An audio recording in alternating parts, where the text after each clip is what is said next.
பெண்களை அந்த மாதிரி வீடியோ எடுத்த 2 இளசுகள். மேலும் இருவருக்கு வலைவீச்சு. நமது சேனல்ல பார்த்தீங்கன்னா, தினமும் பல்வேறு விதமான கிரைம் தொடர்பான நியூஸ்கள உடனுக்குடன் அப்லோட் பண்ணிக்கிட்டு வந்துட்டு இருக்கோம். உங்களுக்கு இது போன்ற நியூஸ்ல ஆர்வம் இருக்குன்னா, மறக்காம நமது சேனல சப்ஸ்கிரைப் பண்ணி தொடர்ந்து ஃபாலோ பண்ணுங்க.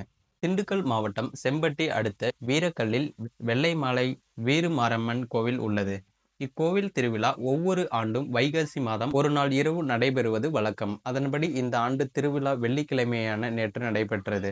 இந்த திருவிழாவில் தேனி, திண்டுக்கல், மதுரை, ஈரோடு, கரூர், சென்னை, கோவை உள்ளிட்ட 10க்கும் மேற்பட்ட மாவட்டங்களைச் சேர்ந்த பொதுமக்கள் சுமார் 20,000த்திற்கும் மேற்பட்டோர் ஒரு நாள் இரவு தங்கி திருவிழாவில் கலந்து கொண்டனர். இந்த திருவிழாவில் கலந்து கொள்ளும் பெண்கள் மற்றும் பொதுமக்கள் குளிப்பதற்காக குளியல் அறை அமைக்கப்பட்டது. இதில் வெளி மாவட்டங்களைச் சேர்ந்த பெண்கள் குளிக்கும்போது வீரக்கல் அருகே வண்ணம்பட்டியைச் சேர்ந்த 4 இளைஞர்கள் ஜன்னல் வழியாக தங்கள் மொபைல் போனில் வீடியோ எடுத்ததாக கூறப்படுகிறது. இதனை பார்த்த ஒரு பெண் கத்தி கூச்சலிடவே பொதுமக்கள் அந்த 4 இளைஞர்களை கையும் களவுமாக மடக்கி பிடித்து தர்மடி கொடுத்து அங்கு பாதுகாப்பு பணியில் இருந்த செம்பட்டி போலீசாரிடம் ஒப்படைத்தனர். ஆனால் போலீசார் அவர்களை தப்பிக்க விட்டதாக கூறப்படுகிறது. இதனால் ஆத்திரமடைந்த திண்டுக்கல், தேனி, மதுரை உள்ளிட்ட 10 மாவட்டங்களைச் சேர்ந்த பெண்கள் சுமார் 1000க்கும் மேற்பட்டோர் இன்று அதிகாலை 3 மணி முதல் காலை 8 மணி வரை சுமார் 5 மணி நேரமாக செம்பட்டி 4 ரோட்டில் சாலை மறியலில் அமர்ந்து போராட்டத்தில் ஈடுபட்டனர். இப்போராட்டத்தில் தேனி, திண்டுக்கல் சாலை மற்றும் மதுரை, பழனி சாலை கடும் போக்குவரத்து பாதிப்பு ஏற்பட்டது.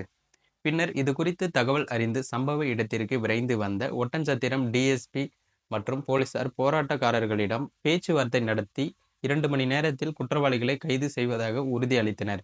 இதனால் போராட்டக்காரர்கள் போராட்டத்தை தற்காலிகமாக ஒத்திவைத்து கலைந்து சென்றனர். இந்த நிலையில் விழா கமிட்டி தலைவர் திண்டுக்கல் ராமராஜ் என்பவர் கொடுத்த புகாரின் பேரில் வழக்கு பதிவு செய்த இன்ஸ்பெக்டர், சப் இன்ஸ்பெக்டர் வீரபாண்டி ஆகியோர் தலைமையில் தனிப்படை அமைத்து குற்றவாளிகளை தேடி வந்தனர். மேலும் திருவிழாவில் வீடியோ எடுத்த 4 இளைஞர்கள் இதுபோன்று திருவிழாக்களில் மற்றும் விசேஷ நாட்களில் கிராமங்களில் குளிக்கும் பெண்களை வீடியோ எடுத்து சமூக வலைதளங்களில் பரப்புவார்களா என்ற கோணத்தில் விசாரணையை நடத்தி அவர்களை தேடி வந்த நிலையில் செம்பட்டி அருகே காட்டுப்பகுதியில் பதுங்கியிருந்த வண்ணப்பட்டியைச் சேர்ந்த நவீன், அதே ஊரைச் சேர்ந்த பெத்தன்ராஜ் ஆகியோரை கைது செய்து ஆத்தூர் அரசு மருத்துவமனையில் மருத்துவ பரிசோதனைக்கு பிறகு ஆத்தூர் நீதிமன்றத்தில் ஆஜர்படுத்தப்பட்டு சிறையில் அடைத்தனர். மேலும் இந்த வழக்கில் இவர்களது நண்பர்களான அதே ஊரைச் சேர்ந்த ஹரி மற்றும் விஷ்ணு ஆகியோரை தேடியும் வருகின்றனர்.